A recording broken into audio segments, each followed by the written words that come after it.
सितारे जितने जल्दी बनते हैं उतने जल्दी टूट भी जाते हैं। Having role model in life is not wrong, but to whom we should make the role model it is more important. सफलता कहीं न कहीं किसी न किसी एक स्तर पर जाकर मन में ईर्ष्या पैदा करती है और संघर्ष ईर्ष्या पैदा नहीं करते। वो बहुत डर होता था कि वो स्कूल जाने पर उसको कोई हमला हो जाएगा। हम लोग कर्म के प्रति सम्मान नहीं रखते। काम करने से पहले ही लोग बागों को ये जानना होता है कि मेरे काम का आउटपुट क्या होना चाहिए। कल जो स्टार था वो आज नहीं, जो आज है वो कल स्टार नहीं रहेगा, लेकिन काम सदा बोलता है। पका पकाया होता है वो चाहिए होता है, मेहनत नहीं करनी है उसके पीछे। उड़ना बुरी चीज नहीं है, उड़ो, खुले आसमान में उड़ो, लेकिन अपनी जड़ों से जुड़े रहो। जो अपकमिंग जनरेशन है ये किसी की परवाह नहीं करती। दे आर नॉट वरीड कि कोई क्या कहेगा। कि शोहरत के फजाओं में इतना ना उड़ो सागर, परवाज ना खो जाए इन ऊंची उड़ानों में।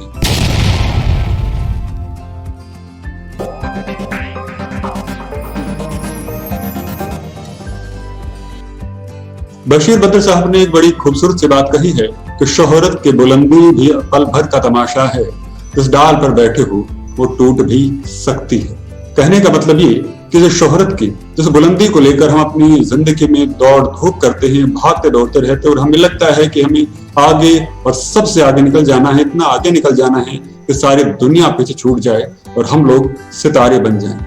हमें भूल जाते हैं वो सितारा हैसियत को पाने के लिए हमें अपनी रात की नींदें भी खराब करनी पड़ती हैं, अपने सुकून को भी खराब करना पड़ता है। ये बात एक स्ट्रगल तक तो ठीक थी, हमारी मेहनत तक तो ठीक थी, लेकिन जब ये बात ये जुनून जहन पे हावी हो जाए तो लगता है कि कहीं न कहीं अब मानवता के ऊपर खतरा है।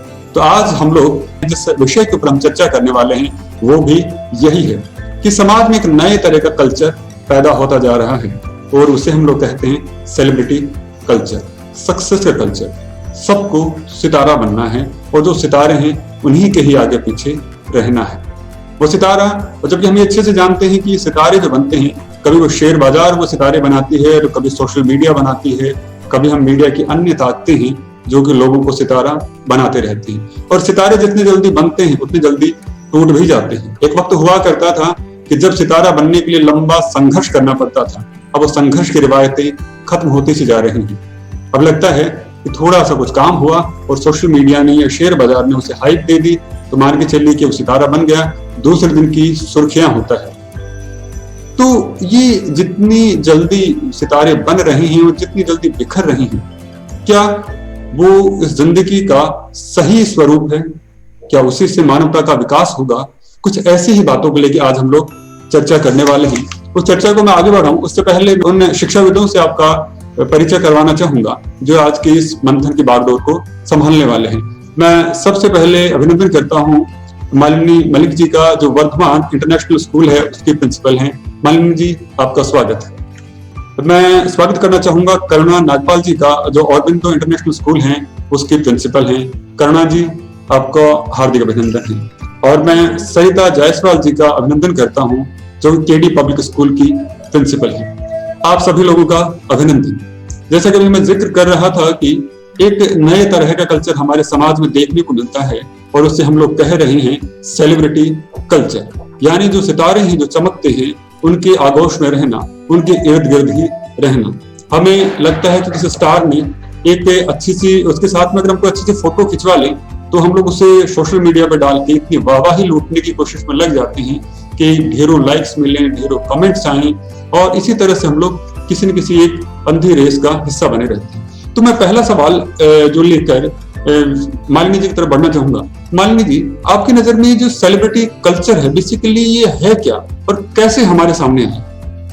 सुनील जी, इस बारे में ये कहना चाहूंगी कि सेलिब्रिटी कल्चर आज एक ट्रेंड बन गया है, एक फैशन सा बन गया है और इसमें इम्पैक्ट सबसे ज्यादा है सोशल मीडिया का, जैसे आपने अभी राइटली मेंशन किया। एंड एक्चुअली क्या होता है कि यूथ स्पेशली टीन एज में जो होता है, बच्चा किसी ना किसी को देखकर कुछ सीखता है एंड सडनली इट हैपेंस कि क्योंकि child is not getting the right direction and always we should have someone to be the role model in life and to look up. But when they start looking at the film stars and someone they start following blindly and they don't know much about them, they become the role model of their life. So having role model in life is not wrong, but to whom we should make the role model it is more important. children from the childhood they make film stars because they have they start following their hairstyle, their dress sense, and they start making imitating like them.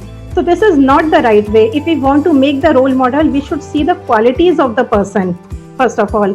And there are so many people. If we, as you were talking about that, they become attention seeker, and if they are not getting that social media attention, they are not getting that much of stardom, they commit suicide sometime. So the best examples to follow the people like Amitabh Bachchan, I can say, and so many this kind of examples are there.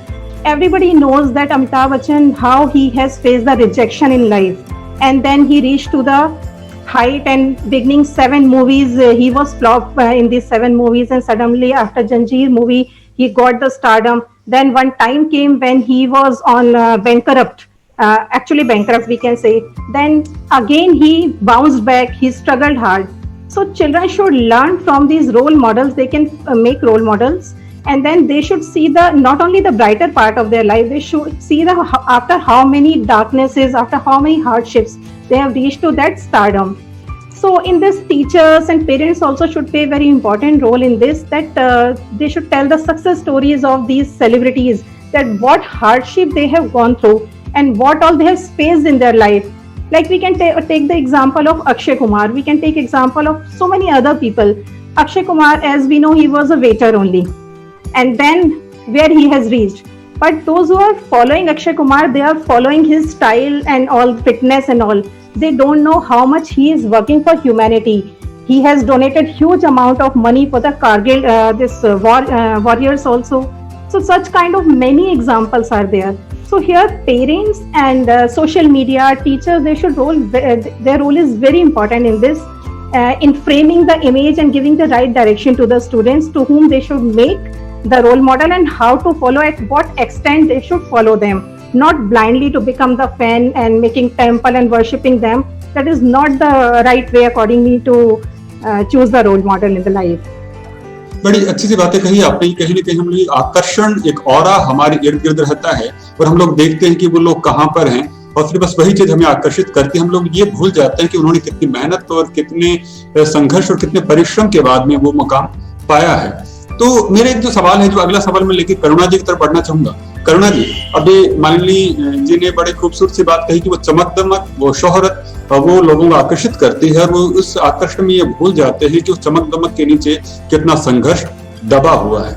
तो मेरा सवाल आपसे ये बनकर आता है कि चमक दमक है वो इतना आकर्षित क्यों करती है? जबकि हम अपने इर्द गिर्द की बात करें, हमारे माँ बाप को अगर हम लोग देखें, हमारे आसपास के लोगों को, परिजनों को अगर हम लोग देखें, तो उनके संघर्षों से सीखने के लिए बहुत कुछ होता है, लेकिन हम उन लोगों को तिलांजलि देते हैं और उन चीजों को, जैसे कि मालिनी मेहता जी कह रहे थे कि हम सिर्फ चमक को या सफलता को ही अपना आदर्श मानने की कोशिश करते हैं, अब संघर्ष को आदर्श नहीं मानते, जबकि हम अच्छे जानते हैं कि सफलता कहीं न कहीं किसी न किसी स्तर पर जाकर मन में ईर्ष्या पैदा करती है और संघर्ष ईर्ष्या पैदा नहीं करते।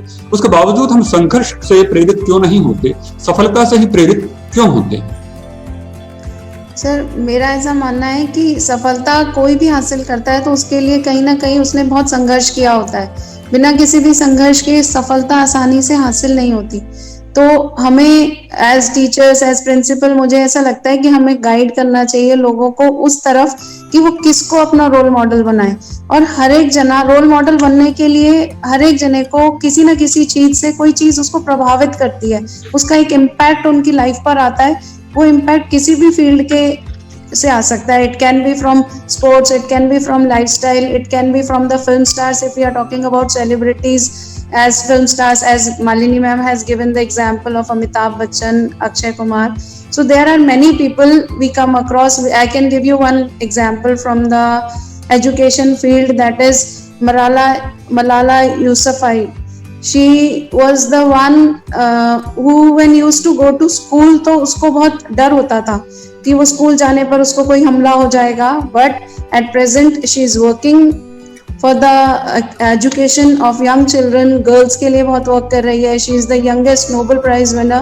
So ऐसे बहुत सारे examples हैं जिनको हम लाइफ में देखते हैं और उनसे सीख सकते हैं, लेकिन संघर्ष को हम इग्नोर नहीं कर सकते। लेकिन बच्चों की लाइफ में एक ऐसी सिचुएशन आती है जहाँ पर कि वो शायद अपने आसपास, चाहे वो उनके माता पिता हों, जैसे आपने कहा रिश्तेदार हों या क्लोज वंस हों, उनको इग्नोर करके बाहर की फील्ड में लोगों को ढूंढते हैं, जहां पर हम सेलिब्रिटीज फिल्म लाइन से भी हो सकते हैं या किसी भी और फील्ड से। बड़ी अच्छी सी बात कही है आपने कि वही कुल मिला के बात यही आ रही है कि हमें चमक दमक है, सफलता है, वही आकर्षित करती है। तो मैं एक अगला सवाल जो लेकर सरिता जायसवाल जी की तरफ पढ़ना चाहूंगा। सरिता जी, मेरा सवाल जो आपसे ये बनता है कि हमारे सामने जैसे हमारे शिक्षाविदों ने ये बात रखी है कि कर्म जीवन में महत्वपूर्ण है और कर्म ही आपको सफलता के शिखर तक लेकर जाता है। उसके बावजूद हमने कर्म को तो पीछे छोड़ रखा है और सफलता को या सफलता के हम लोग दास हुए जा रहे हैं, हम उससे संघर्ष को नहीं देखना चाहते हैं। तो क्या इस तरह के पैमाने होने चाहिए, क्या पद्धतियां हमारे जीवन में अपनाई जाएं कि कर्म की भावना है या कर्म की जो प्रधानता है, काम करने के प्रति जो आदर है वो पैदा हो। साथ ही साथ में कहीं ना कहीं हम लोगों ने एक इस तरह के डिपार्टमेंट्स बना रखे हैं, ऑर्डर्स बना रखे हैं कि ये वाली चीज है ये ज्यादा अच्छी है, ये वाली थोड़ी कम अच्छी है, ये डॉक्टर है तो ज्यादा इज्जतदार है, ये इंजीनियर है तो इसकी इतनी इज्जत है, ये एक्टर है तो इसकी इतनी इज्जत है, सीए है तो इतनी है, प्रधानमंत्री है तो इतनी है। जबकि हम सब जानते हैं कि हर काम की अपनी महत्ता होती है। अगर आज हम लोग सिर्फ सफाई कर्मचारियों की बात भी करें तो अगर वो भी अगर अपना काम करना बंद कर दें तो हम समझ सकते हैं कि सृष्टि पे क्या हालत होने वाली है। 4-6 महीनों में सब कुछ नष्ट भ्रष्ट हो जाएगा। उसके बावजूद हम लोग कर्म के प्रति सम्मान नहीं रखते। तो आपको क्या लगता है इस कर्म की प्रधानता को, इस कर्म के महत्व को, काम की है ना, इस वर्क को जो वर्शिप हम लोग कहते हैं उसको स्थापित कैसे किया जाए कि वास्तव में उसे हर काम को उसी इज्जत से और हर काम करने वाले को समान आदर भाव से देखा जाए। काफी अच्छा सवाल है आपका। मेरा ये मानना है कि आजकल ये जो कंपटीशन वाली चीजें हैं इसकी वजह से एक दूसरे को लेकर के रेस्पेक्ट कम होती जा रही है। उसका सबसे मेन रीजन है कि हमें अपनी खुद की वैल्यूज नहीं पता है। हमें ये नहीं पता कि हम जो काम कर रहे हैं वो हम कितना इम्पोर्टेंट है, उसकी क्या वैल्यू है। तो क्या होता है कि जब वही काम दूसरा करता है तो वो चीज तो बहुत अच्छी लगती है कि उसको एप्रिसिएशन दिया जाता है, शॉर्टकट्स को ज्यादा प्रायोरिटी दी जाती है। काम करने से पहले ही लोग बागों को ये जानना होता है कि मेरे काम का आउटपुट क्या होना चाहिए, क्या होगा, उस काम को करने के बाद मेरे लिए अच्छा बोला जाएगा या नहीं बोला जाएगा। तो मतलब कंक्लूजन ये है कि हम अपने काम की रिजल्ट का जो है वो पूरा इफेक्ट दूसरों के ऊपर सोचते हैं कि उनका ओपिनियन हमारे बारे में क्या होगा। सेल्फ रियलाइजेशन खत्म हो चुका है। हम जो काम करते हैं उसको करने के बाद ये नहीं सोचते कि उस वाकई में हमने क्या किया है, उसका क्या आउटपुट निकलने वाला है। जनरली यही होता है कि करने से पहले लाइक बच्चों को बोला जाता है कि आप अच्छे से स्टडी कीजिए। उनका क्या रहता है, जब तक हमें नहीं बताते कि आप इतना नहीं पढ़ेंगे तो आपका पास होना पॉसिबल नहीं है। बहुत इंसिस्ट करने के बाद उनको ये चीज समझ में आती है। तो क्या होता है, शॉर्टकट्स ज्यादा फॉलो करने लग गए लोग बाग, सिवाय इसके कि वो उसके लिए मेहनत करें, डेडिकेशन, डिटर्मिनेशन जिनकी जरूरत होती है तो वो करना भूल चुके हैं। तो अकॉर्डिंग टू मी पहले सेल्फ रियलाइजेशन ज्यादा इंपॉर्टेंट होना चाहिए, कॉन्फिडेंट होना चाहिए कि हम जो कर रहे हैं वो सही भी कर रहे हैं। नो मैटर अगर हो सकता है कि हम उसमें फेल हो जाए तो उसमें वापस हमें करना है अचीव उस काम को, लेकिन at least somehow anyhow हमें उस काम को कंप्लीट करना है और उसके लिए जितना हमें काम करना पड़े हमें वो करना चाहिए। उसके लिए हमें रेडी होना चाहिए और उसके बाद जो भी रिजल्ट होता है उसमें दूसरों का ओपिनियन बाद में सोचना चाहिए। पहले ये देखना चाहिए कि हमने उसको लेकर के कितने एफर्ट्स किए हैं, क्योंकि कोई भी अचीव करता है तो अचीव की हुई चीज को तो पता है, लेकिन उसको लेकर के उसने कितना एफर्ट किया है, कितना स्ट्रगल किया है, कितनी पॉलिसीज फॉलो की हैं, तो वो सारी चीजें हम क्या कर देते हैं, नजरअंदाज कर देते हैं। और रिजल्ट ये होता है कि जो पका पकाया होता है वो चाहिए होता है, मेहनत नहीं करनी है उसके पीछे। और जिसने अचीव किया है उसने उसको लेकर के कितना स्ट्रगल किया है, कितना मतलब मेंटली फिजिकली वो कितना परेशान हुए, उस चीज को मिस कर देते हैं। और वही है सेल्फ रियलाइजेशन। बेसिकली मैं ये मानती हूँ कि हर चीज के लिए सेल्फ रियलाइजेशन बहुत जरूरी है। बड़ी सुंदर बात कही और आपके बातों को सुनकर मुझे सागर साहब का एक शेर याद आता है कि शोहरत के फजाओं में इतना ना उड़ो सागर, परवाज ना खो जाए इन ऊंची उड़ानों में। तो कहीं ना कहीं हम लोगों ने सोच रखा है कि बस उड़ना है, सेल्फ रियलाइजेशन नहीं। और उससे बड़ी बात जो आपने जो कही वो मुझे बहुत ही अंदर तक छुई कि हम लोग काम करने से पहले ही ये सोचते हैं कि उस काम का फल क्या होगा, और कहीं ना कहीं उस फल को अपेक्षा से हम काम करने की तरफ बढ़ते हैं। जबकि अगर हम माने गीता की अगर मैं बात करूं, अगर हम जिसे हमारा आध्यात्मिक ग्रंथ कहते हैं, या फिर आध्यात्मिक ग्रंथ से ज्यादा बेहतरी ये कहूं कि यूजर मैनुअल की तरह है, ह्यूमन यूजर मैनुअल है, जिसके जरिए सिखाया जाता है कि जीवन को किस तरह से जिया जाए। उसके अंदर भी उसी बात को रखा गया कि आप काम करो, फल की चिंता मत करो। तो मैं मालिनी मलिक जी की तरफ एक सवाल लेकर जो आना चाहूंगा। मालिनी मलिक जी, आपने देखा कि हमारे सामने सरिता जायसवाल जी ने बड़ी खूबसूरती से इस बात को रखा कि कहीं ना कहीं समाज में और इस नई जनरेशन की मैं बात करूं तो उनमें कहीं ना कहीं एक ज्यादा ये बात देखने को मिल रही कि काम बाद में होगा, पहले ये देख लिया जाता है कि उसका रिजल्ट क्या आएगा। अब वो जब रिजल्ट की दिमाग में आती है तो एक अनड्यू प्रेशर हमारे दिमाग के ऊपर हावी हो जाता है। हमें लगता है कि by hook and by crook हमें सफलता या जो पैरामीटर या फिर जो मकाम जो चाहिए वो तो वही चाहिए। उस वक्त हम ये बात भूल जाते हैं कि हमारे जो मैनर्स की मैं बात करूं, या फिर हम लोग जिन संस्कारों की अगर मैं बात करूं, जिस मानवता की अगर मैं बात करूं, तो उसको हम लोग भूलते चले जाते हैं और हम लोग सिर्फ उस कट थ्रोट कॉम्पिटिशन में फंस कर सफलता को हासिल करने के आगे पीछे घूमने लग जाते हैं। तो मैं आपसे ये जानना चाहता हूं कि सफलता के प्रति ये जो आकर्षण पैदा हो गया है, इस आकर्षण को कैसे कम किया जाए और कैसे ये समझाया जाए कि आप जो ये सफलता है ये तो रात दो रात की है। कोई भी जो हमें पता है कल जो स्टार था वो आज नहीं, जो आज है वो कल स्टार नहीं रहेगा, लेकिन काम सदा बोलता है ना। आज से अगर हम बात करें, आप देखिए कि 1947 की बात करें, उससे पहले बात करें तो एक लीडर्स अलग तरह के थे, लेकिन उनके काम आज भी बोल रहे हैं। अगर उस वक्त जो सफल थे, हम नहीं जानते कितने लोग सफल थे, लेकिन सब सफल लोगों को हम लोग नहीं जानते। हम उन लोगों को जानते हैं जिनके कामों ने हमारी जिंदगियों पर प्रभाव डाला। तो मैं ये जानना चाहता हूँ कि सफलता के प्रति जो ये आकर्षण है, इसको कम करने के लिए क्या आदर्श और क्या पैरामीटर किस तरह से हमारी जिंदगी के अंदर लाई जाए? About success, I believe that do work in silence and make the success make noise. Let the success make noise. और अभी आप जैसे कह रहे थे कि उड़ने लगते हैं, मुझे एक बहुत अच्छी सी एक बात इससे याद आई। मैंने कहीं पढ़ा था कि उड़ना बुरी चीज नहीं है, उड़ो, खुले आसमान में उड़ो, लेकिन अपनी जड़ों से जुड़े रहो। कभी भी ये नहीं भूलो कि तुम्हें तुम्हारे गलत टाइम में, तुम्हारे टफ टाइम में गले लगाने वाले इस जमीन पर ही रहते हैं। बहुत सही का, बहुत सही। तो सक्सेस ठीक है, आज का एक पैरामीटर बन गया है कि कौन कितना अच्छी अर्निंग कर रहा है, किस पोस्ट पर है, किस पोजीशन पर है, क्योंकि सोसाइटी इतनी कॉम्पिटिटिव हो गई है। सिर्फ सोसाइटी क्यों, हमारे अपने पेरेंट्स, हमारे फैमिली मेंबर्स शायद खुद भी ये एक रेटिंग देने लग गए हैं। अगर हम अपनी सोसाइटी में देखें, अपनी फैमिली में देखें कि कौन कितना कमा रहा है, कितना सक्सेसफुल है, एक पैरामीटर हो गया है। एंड जहां तक आपने अभी मेरे से पूछा अटेंशन सीकर हो रहे हैं, तो उसका एक बहुत बड़ा रीजन ये है कि लोग इस समय रियली, जो बच्चे हैं, आज का यूथ है, बहुत ज्यादा अटेंशन सीकर है। उसके अगर हम रूट कॉज में जाएं तो एक ही एक बच्चा घर में, सबकी फैमिली में, न्यूट्रल फैमिलीज हैं, जॉइंट फैमिलीज नहीं है, and single child is getting complete attention of नाना नानी, दादा दादी, family member. Since childhood they are getting the attention, and when they grow up with this kind of culture, they want that attention from society also. So if they are getting the attention, they are happy. And if you are talking about the posting on social media, these pictures with celebrities and all, somewhere in the root cause, that attention seeker, this nature is there, because by posting photographs they want the likes and comments, and they just keep checking how many likes are there, how many comments are there, how many people have liked my photographs. And as Sarita ji has rightly said, कि we never analyze ourselves, we analyze us with the perception of others eyes. I can just quote one example कि एक अगर कोई sweeper है, जैसे आपने बोला, उसको अपने काम की वैल्यू नहीं है, लेकिन वही स्वीपिंग स्वच्छ भारत अभियान के तहत अगर एक हमारे सेलिब्रिटी सड़क पर झाड़ू लगा रहे हैं तो वो सेलिब्रिटी बन जाते हैं, उनकी फोटो सारी जगह वर्ल्ड वाइड शेयर हो रही है। We should give value to ourselves, we should not look ourselves from the others' eyes, we should look ourselves from our own eyes, and the parameter of success should be fixed by ourselves, that where I want to reach and what I want to achieve in life, and accordingly the role model should be selected. We should not follow them blindly just to get the attention of others. एक example मुझे याद आया, अभी recently थोड़े time पहले ही Indian idol खत्म हुआ है। हमने देखा होगा एक बूट पॉलिश वाले लड़का, Raja Hindustani, how he started his journey, he was boot polish boy and not having anything at home, and he has become Indian Idol.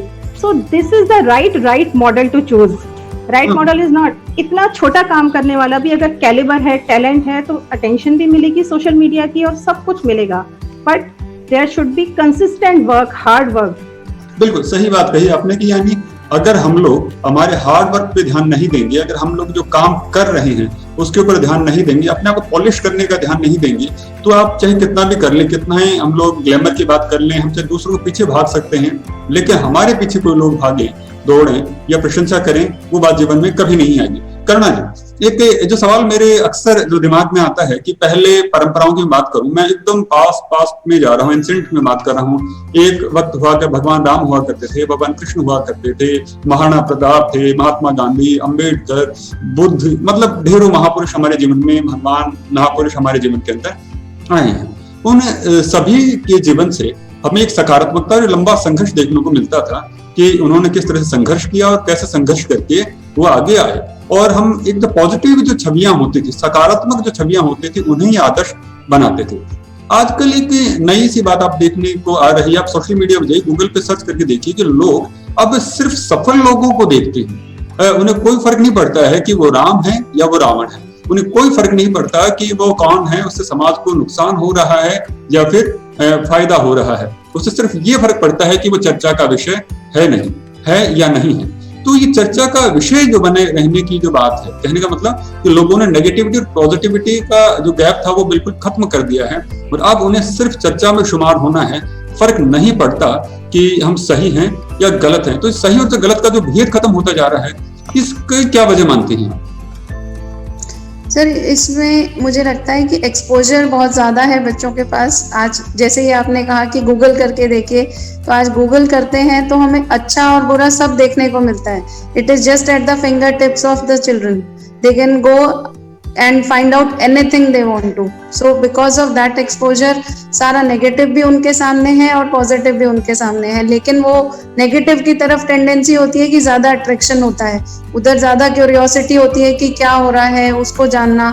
जैसे बहुत सारे ऐसे टीवी शोज हैं जिनमें कि मुझे लगता है कुछ सीखने के लिए नहीं है, शायद हम लड़ाई देखते हैं। उसका एक बहुत बड़ा एग्जाम्पल है, लोग 1-1.5 घंटा लोग उस पर लगाते हैं देखने के लिए, छोटे भी देख रहे हैं, बड़े भी देख रहे हैं, लेकिन I don't understand what they are learning out of it. It is just the curiosity that is binding them to that kind of shows. So we need to really guide them that what are the positive things through which they can seek some good role models for their life. जैसे आप पुराने time के महापुरुषों की बात कर रहे हैं, उन महापुरुषों की लाइफ और आज जो रोल मॉडल्स हम जिनको लोग आज की जनरेशन देख रही है, वो बिल्कुल मिसमैच है उसके साथ। सो हमें उसमें चेंजेस लाने के लिए हम लोगों को एक बहुत बड़ा रोल प्ले करने की जरूरत है, मुझे लगता है। हाँ, तो मैं ये भी जानना चाह रहा था जैसे कि नेगेटिव और पॉजिटिव में उन्हें डिफरेंस नजर नहीं आ रहा, अब सिर्फ चर्चा का विषय बने रहना है। इसके पीछे क्या वजह मान रही हैं आप कि उन्हें सिर्फ चर्चा में चाहिए, फर्क नहीं पड़ रहा है कि नेगेटिव है या पॉजिटिव है? सर, उन्हें आइडिया ही नहीं है ना कि नेगेटिव चीजें उनकी लाइफ पर क्या इम्पैक्ट डालेंगी। They are not aware of the outcomes and they are not worried of the outcomes also. I feel they don't worry कि कौन क्या देख रहा है। वैसे हम लोग इस चीज की बहुत चिंता करते हैं कि कोई मुझे देख रहा है तो उसका इम्पैक्ट क्या होगा। जैसे अभी मैम भी कह रही थी, सरिता मैम भी कह रहे थे कि हम लोगों की चिंता ज्यादा करते हुए चलते हैं, लेकिन ये जो अपकमिंग जनरेशन है ये किसी की परवाह नहीं करती। दे आर नॉट वरीड कि कोई क्या कहेगा, तो वो सिर्फ वो करना चाहते हैं जिससे वो पॉपुलैरिटी गेन कर सकें। फेसबुक पे कितने लाइक्स हैं, इंस्टा पे कितने लाइक्स हैं, या वो एक पिक्चर पोस्टिंग करते हैं continuously. That is just for every moment they are spending their time on those negative things. So we really need to monitor and guide them that how they should correct themselves. और ये सही और गलत का ज्ञान मुझे लगता है कि उनको हमें ही देना पड़ेगा। सरिता जी, फिर से गेंद एक बार आपके पाले में आ गई है और मुझे लगता है कि ये शायद आज के शो का आखिरी ही सवाल बन पड़ेगा कि इतना ही समय हमारे पास में बचा है। बात यही आ रही है कि जो नकारात्मक चीजें होती हैं वो आकर्षक और मतलब बढ़िया पैकेजिंग के साथ में हमारे सामने रखे जाते हैं और आकर्षण हमें लुभाता है, तो हम कहीं न कहीं उसी गिरफ्त के अंदर फंसते चले जाते हैं। हम लोग भूल जाते हैं कि जो चीजें अभी हमें अर्श पे नजर आ रही हैं वो कल को फर्श के ऊपर भी आ सकती हैं।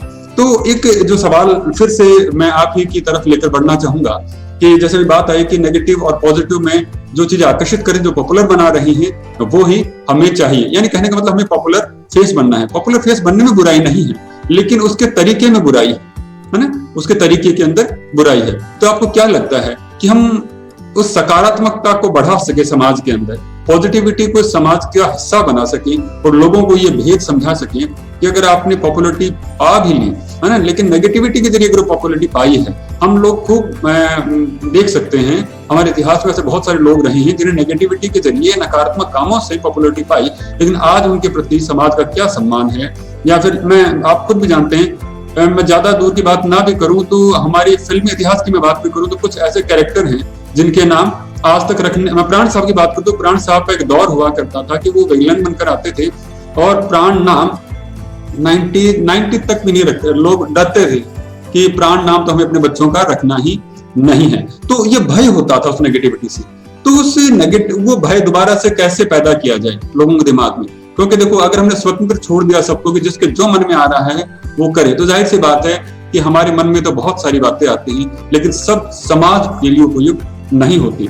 तो जो समाज में जो बैरियर, जो फिल्टर लगाए जाते हैं वो सिर्फ इसीलिए लगाए जाते हैं कि समाज को विकसित करने वाली, विकास करने वाली बातें ही हमारे सामने आए।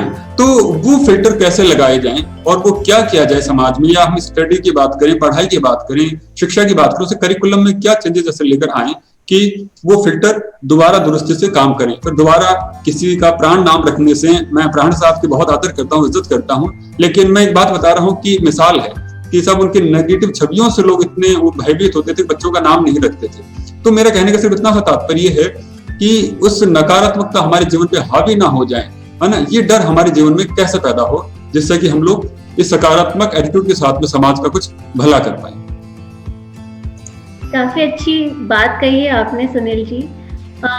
इसके रिस्पॉन्स में मैं ये आपको बताना चाहूंगी कि जैसे हम पहले की बात कर रहे हैं कि पहले हम प्राण नाम नहीं रखते थे, मतलब पेरेंट्स हमारे नहीं रखते थे, तो पहले क्या होता था कि बच्चा जब होता था 3 से 4 साल का होता था तो उसे उतना पैम्पर करके नहीं रखा जाता था कि चलना मत, इसके साथ खड़े होना है, गिर जाएगी, बच्चा गिर जाएगा तो लग जाएगी, तो ऐसा नहीं सोचा जाता था, उससे काम करवाया जाता था।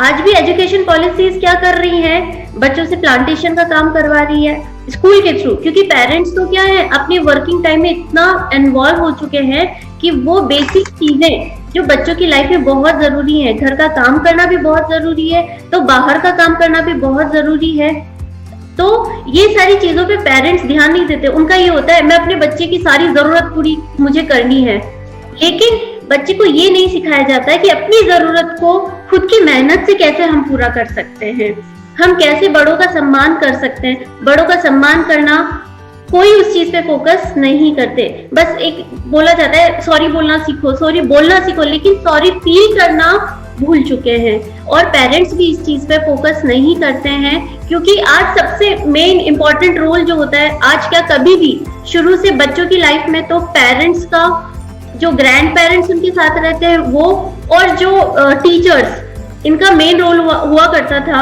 उनके लिए रेस्पेक्ट होती थी, चाहे वो गलत हो सही हो, बच्चा उनकी बात मानता था।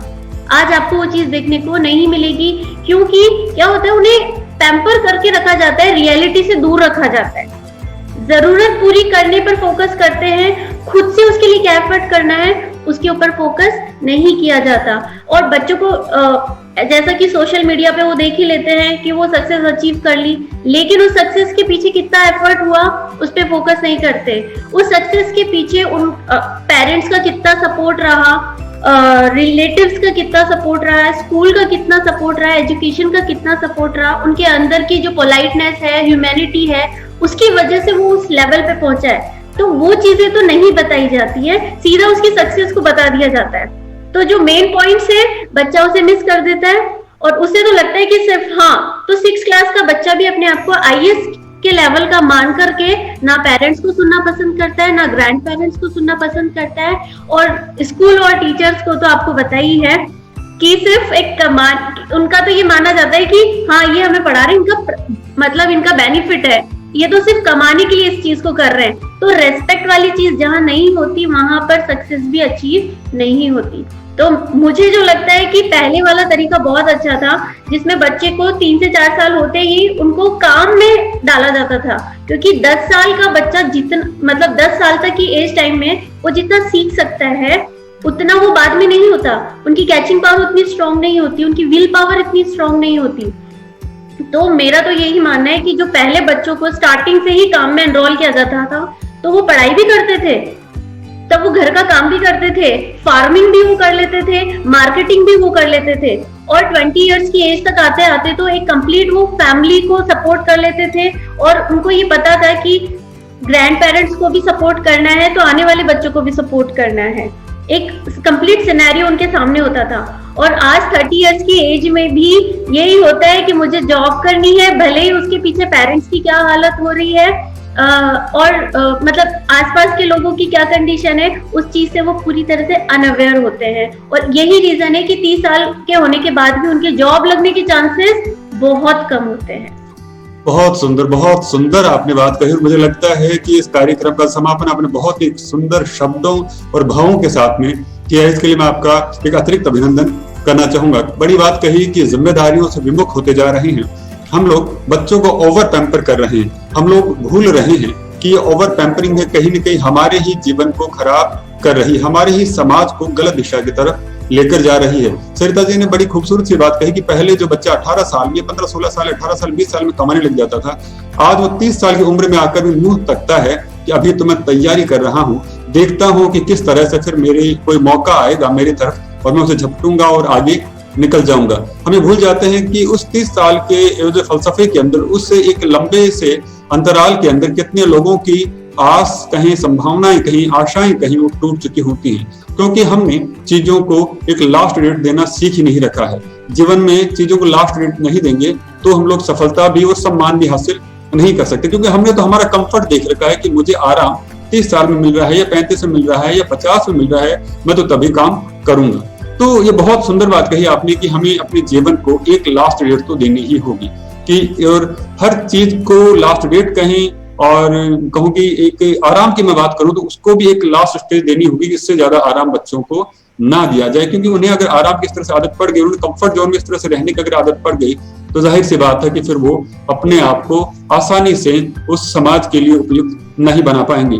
मुझे इस बातों को करते करते अहमद साहब का एक शेर बड़ी अच्छे से याद आ रहा है, और मुझे लगता है कि मुझे इस शेर के साथ में आज के कार्यक्रम का समापन करना चाहिए, क्योंकि वो बड़ी खूबसूरती से उन्होंने बताया कि सफलता और शोहरत है वो जिंदगी का हिस्सा होना चाहिए। ये ठीक है कि वो हमें कहीं न कहीं एक ऊर्जा देती है, एक आगे कुछ अच्छा करने का वो मदद भी देती है, लेकिन उसमें हम डूब ना जाएं, हम कर्म को ध्यान रखें, काम को ध्यान रखें, वो बहुत अच्छे से बताया गया है। तो मुझे लगता है कि उसी के साथ में आज ये कार्यक्रम का समापन करना चाहूंगा।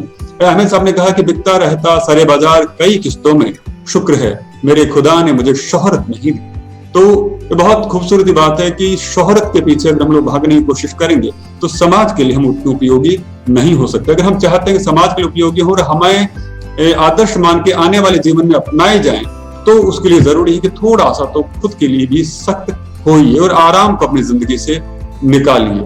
आप लोग इस कार्यक्रम से जुड़े और अपने अनुभवों से और अपने विचारों से इस कार्यक्रम को जो सफल बनाया, उसके लिए मैं आपका हार्दिक अभिनंदन करता हूं। और मैं तयशुदा तौर पे कह सकता हूं कि आपके विचारों को जब लोग सुनेंगे और देखेंगे तो वो अपने जीवन में बदलाव जरूर लेकर आएंगे। हम नहीं जानते कि हम इस कार्यक्रम के जरिए कितने कदम चल पाएंगे, लेकिन ये दावा तो हम कर ही सकते हैं कि हम अपंग तो नहीं होंगे, हम चलेंगे जरूर। इस रिवायत की हम लोग रखें कि हम आगे चलते जाएं और एक एक कदम करते करते पूरी मंजिलें तय कर लेंगे, और आखिर जो मंजिल हम चाहते हैं, समाज में जो सुकून और जो सम्मान चाहते हैं, वो हमें एक दिन मिल ही जाएगा। इसी के साथ आप सभी से अलविदा। हमारे दर्शकों से मैं कहना चाहूंगा, अगले अंक में फिर नए शिक्षाविदों के साथ में, नए जीवन के अनुभवी लोगों के साथ में मिलेंगे किसी नए विषय पे चर्चा करने के लिए। तब तक के लिए आप सब लोगों का बहुत बहुत हार्दिक अभिनंदन।